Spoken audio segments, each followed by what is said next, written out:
E aí, já pensou em ganhar muito dinheiro com um canal de corte igual esse daqui que você está assistindo? No primeiro link da descrição temos um aulão para você que quer começar um canal de cortes e faturar muito aqui na internet. Também teremos planilhas que irão te ajudar na hora de organizar a produção do seu canal. Tá esperando o quê?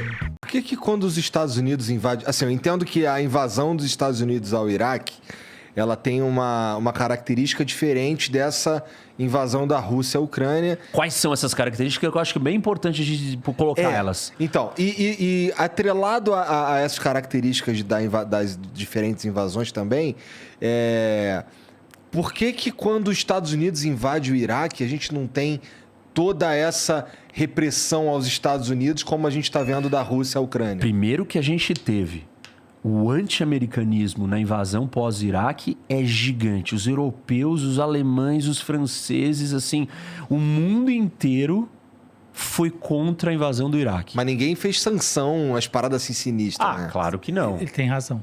Não fizeram sanção, porque quem vai fazer sanção?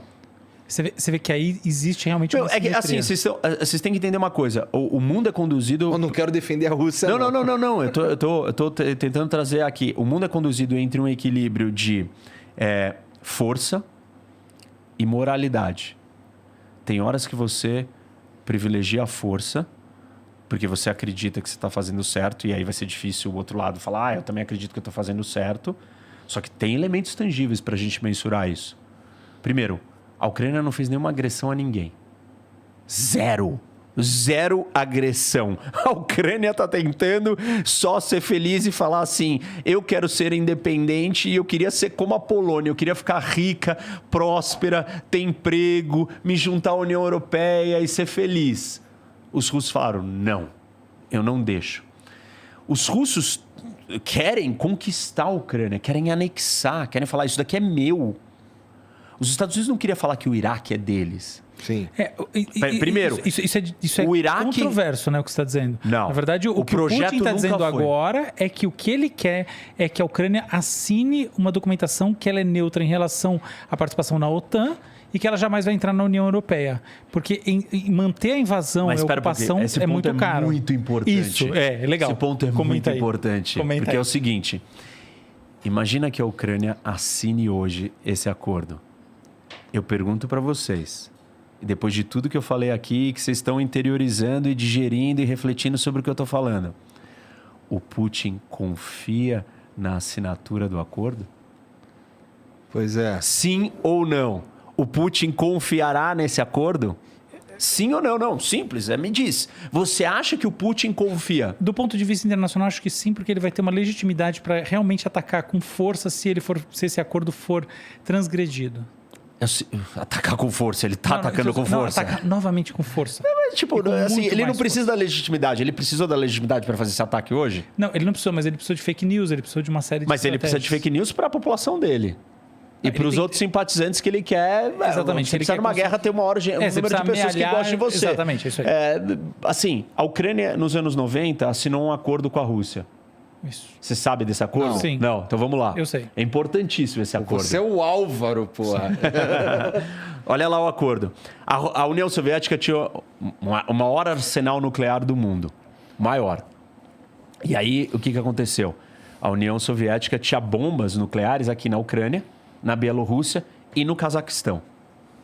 Tá. O Império Soviético caiu. Esses países se tornaram independentes. Do dia para a noite. O que aconteceu com as bombas atômicas? Ficaram lá estacionados. Ficaram aqui. De repente, de um dia para o outro, 3 novos países se tornam países atômicos. O mundo inteiro virou e falou assim, por favor, Ucrânia, Bielorrússia e Cazaquistão, devolvam as bombas para a Rússia agora. O único que virou e falou assim, eu não quero devolver a Ucrânia. Por quê? Eu não confio nos russos. E aí os Estados Unidos, o Ocidente, todo mundo veio, expressão, e eles falaram, assina um acordo aqui com a Rússia, de que a Rússia respeitará a sua integridade territorial e a sua soberania, em troca de você devolver as bombas. O acordo foi assinado. E não cumprido. O que aconteceu? Não cumpriu. Por que você vai cumprir um acordo que não acontece nada com você? Esse é o problema das relações internacionais. Se eu virar e falar assim, eu sou um signatário do Tratado de Não Proliferação de Armas, e eu virar e falar assim, eu vou descumprir esse acordo. O que vai acontecer comigo? Sanções econômicas. É isso, mas sanções econômicas são problemáticas. Eu posso falar disso daqui a pouco. Me lembra, você que está botando a lista do que eu tenho que voltar para falar. Eu não cumpro. Não vai bater a polícia na porta da minha casa se você está preso. País tal, você foi preso. O país inteiro, vamos colocar o país. Não vai acontecer nada com você. Vai acontecer sanções, mas sanções não são suficientes para acabar com a existência de um país. E elas não são universais, não vão ser todos os países que vão aderir à sanção. Então, assim, nas relações internacionais, acordos, eles são difíceis de serem cumpridos. E se a Rússia assina um acordo com a Ucrânia... aliás, vamos fazer um outro parênteses. A Ucrânia não faz parte da OTAN. A Ucrânia hoje é neutra. Então, a invasão russa não se justifica. Certo? Não é que ela virou para ele ter invadido. Não, mas é que ele invadiu antes de entrar para a OTAN, porque se entra para a OTAN e fudeu de verdade. Sim, só que se fala disso há década. Mais de década e não aconteceu nada. É o conceito de guerra assim, porque preventiva, agora... né? Não, é uma guerra preventiva baseada no quê? Na ameaça de que ela possa entrar na OTAN. A propósito, eu acho guerra preventiva um péssimo conceito. Não. Eu acho que esse assim, é o problema. O argumento de você atacar um outro país de maneira preventiva... De maneira geral, eu acho um péssimo argumento, tá? Assim, então, você pode justificar que você está fazendo isso preventivamente. Mas aí sabe qual é o problema dessa nossa linha de raciocínio? É que nós estamos indo para uma discussão moral de certo e errado. E aí aqui, eu não quero entrar não estou necessariamente entrando na discussão de certo e errado, mas aí eu volto para o dilema da segurança. Qual era o dilema da segurança? Corrida armamentista. Sim, preciso ser fortão pro cara que tá fortão não me fuder. Isso, sim. E eu, Ucrânia, eu vou confiar que a Rússia não vai me invadir? Não, eu quero entrar na OTAN. E a Rússia? Eu não vou deixar ela entrar. Então quem tá certo? Desculpa, nenhum dos dois. Esse é o problema do mundo. Por isso que a gente tem guerra. Por isso que os realistas falam que, em última instância, nós não vamos conseguir a paz nesse sistema desenhado desse jeito. Porra, cara, posso falar? Você chegou num ponto muito bacana, né? Chegou num ponto legal, assim, bem equilibrado. Posso fazer um shift de papo? É o seguinte... Olha só. Não sei se a gente exauriu, porque eu acho que tem muita coisa que ficou aqui jogada para trás interessante. Por exemplo, eu nem falei... Podemos recapitular, claro. Eu nem falei por que o Iraque... Que tipo de agressão ofensiva o Iraque fez. Tá. Vale a pena. Da Ucrânia. Vale a pena. Mas, por favor, faça esse a parte, porque tem gente que não estava nem viva na época que está escutando o programa. O Iraque... Eu estava, e eu lembro. Então, o Iraque foi lá um dia invadir esse país aqui, Kuwait. E aí, logo depois do final da Guerra Fria, ele invadiu o Kuwait e o mundo inteiro parou e falou, está errado. Como assim? O Conselho de Segurança, com os 5 permanentes que têm poder de vetar e falar que não querem fazer alguma coisa que eles não gostam, concordaram que não podíamos deixar o Iraque fazer o que ele estava fazendo. Se criou uma coalizão internacional com dezenas de países juntos, enviaram uma força militar para libertar o Kuwait e conter o Iraque. Que é uma das operações militares de maior sucesso da história da modernidade. Isso, a Guerra do Golfo. A primeira guerra do Iraque. Primeira guerra televisiva da história. E aí, eles não foram até o final em derrubar o Saddam Hussein.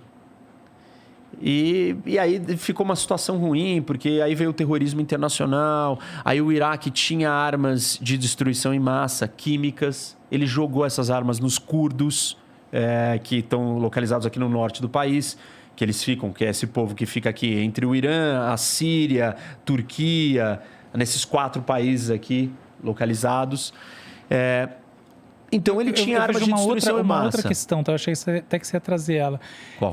Existe um conflito internacional, existe um conflito muito forte que se deriva todo esse processo de panela de pressão da guerra Irã-Iraque, que no final das contas termina no Ocidente, para assim dizer, dos Estados Unidos fazendo pressão no Iraque, e o Iraque jogando milhares de mísseis Scud em Israel.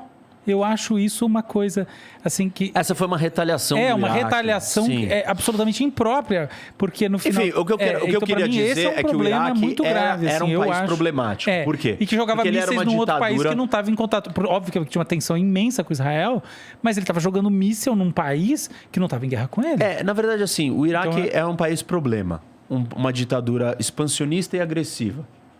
A Ucrânia não é uma ditadura e não é expansionista e agressiva.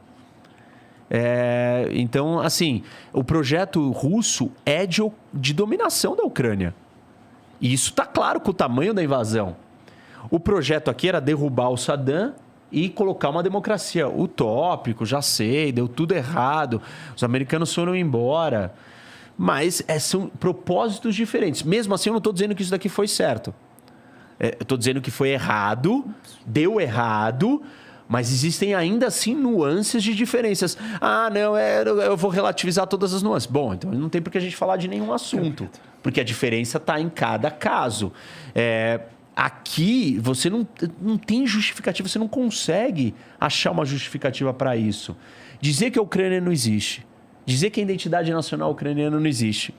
É tudo pira do Putin. Essa invasão... Isso, e aí a gente entra num segundo elemento dessa história, que não é a disputa, não é o mundo como ele está organizado, não é o dilema da segurança, não tem bonzinho ou mal. É aí a vontade dos ditadores. Aí são os caras, aí a gente desceu do nível de análise do sistema, do mundo, e viemos para o nível social, pessoal, individual, psicológico. E aí você vai ter uma série de teorias que vão explicar. Esse cara é um frustrado, ele é um egocêntrico, ele é um megalomaníaco, ele é um louco, ele tá isolado no Covid, ele não fala com ninguém, nenhum assessor fala com ele. Depois do Covid ele pirou, ele tá doente, tem um monte de noticiário dizendo que ele tá doente, que ninguém sabe se é verdade ou não. Provavelmente é fake news. Talvez não sabemos. E aí ele tem um projeto. Ele quer ser um grande líder russo. Sim. Ele acha que a maior tragédia do século XX geopolítica foi o fim da União Soviética. Sim. Ele quer recriar a União Soviética. Não é na base da ideologia mais. É no quê? A recriação da União... Ele criou um projeto que chama União Eurasiana, que é um molde da União Europeia, só que do jeito dele. Ele não se sentiu ameaçado quando Letônia, Estônia, Lituânia entraram para... Especificamente a Estônia e a Lituânia. Eles não se sentiu ameaçado, assim... Sentiu, mas ele acha esses países menores, mais vulneráveis, eles estão mais isolados do Ocidente. Se você reparar aqui no mapa, eles não têm ligação com o Ocidente. Qual a ligação deles? Só que pela Polônia. Aqui é mar... não se conecta com a Finlândia e o resto é fronteira com a Rússia e a Bielorrússia, que é um país satélite que os russos mantêm a sua área de influência e dominação. Então, eu vi que o presidente ucraniano estava falando que se sentiu traído, inclusive, pela Bielorrússia e tudo mais. Isso. Porque eles estão bem alinhados com a Rússia. Totalmente alinhados. Então, ele não achou tão problemático. Claro que ele vem achando problemático a expansão da OTAN. Claro que ele se sente ameaçado. Essa é uma discussão geopolítica. E por esse ponto de vista, sim, isso acontece, isso é real. E isso é o jogo do sistema. Você fala, então eles não deveriam ir. Desculpa, não dá para eles não irem. Por quê? Porque desse lado é uma potência nuclear, ditatorial, que tem um projeto expansionista. Como assim eles têm um projeto expansionista? Eles já dominaram tudo isso daqui. Esses daqui dominaram? Dominaram na história. Houve colonização, houve uma série de coisas. Mas depois, não tem mais esse domínio. Não é mais aceito esse domínio. Os Estados Unidos dominam o mundo. Bom, os Estados Unidos não quer colonizar territórios e ocupar eles e virar e falar assim, vocês são meu povo agora. Esse projeto não existe. Pode fazer várias críticas e a diferença do grau é total aqui na comparação. Ele quer defender os interesses dele. Quer. Mas cada país quer defender os seus interesses. Os Estados Unidos ele tem uma dominação econômica. Como? Ele vende os produtos dele. Bom, mas a gente também pode vender os nossos para ele. Ele não está dizendo que a gente não pode. Não, está dizendo tem protecionismo econômico. Bom, mas nós também temos protecionismo econômico. Assim, entendeu? A gente não vai chegar em muito lugar. Os Estados Unidos, ele está muito longe de ser o ideal. Mas, até o momento, o sistema que o mundo está adotando da União Europeia e dos Estados Unidos democrático, de ordem liberal, de livre comércio, de respeitar a fronteira, na sua grande medida, tem as exceções aqui, é um projeto mais estável para o mundo. Não é um projeto de recriação de império. De dominação de território talvez físico. Seja, mas não seja coercitivo necessariamente, né? Depende do que é império. Exatamente. Depende de como você vai definir do conceito. Império, porque aí você vai falar assim, exatamente. não, é império. É bom, é império. Tudo que você quiser negociar comigo e se tiver maior poder de barganha, você é um imperialista? Exato, eu concordo com você. Aí a gente foi muito longe. Porque aí você fala assim pra mim, você tem sei lá quantos milhões de views. E aí alguém vai te pagar. E aí o cara quer te pagar pouquinho. Aí você fala, desculpa, o meu valor é maior.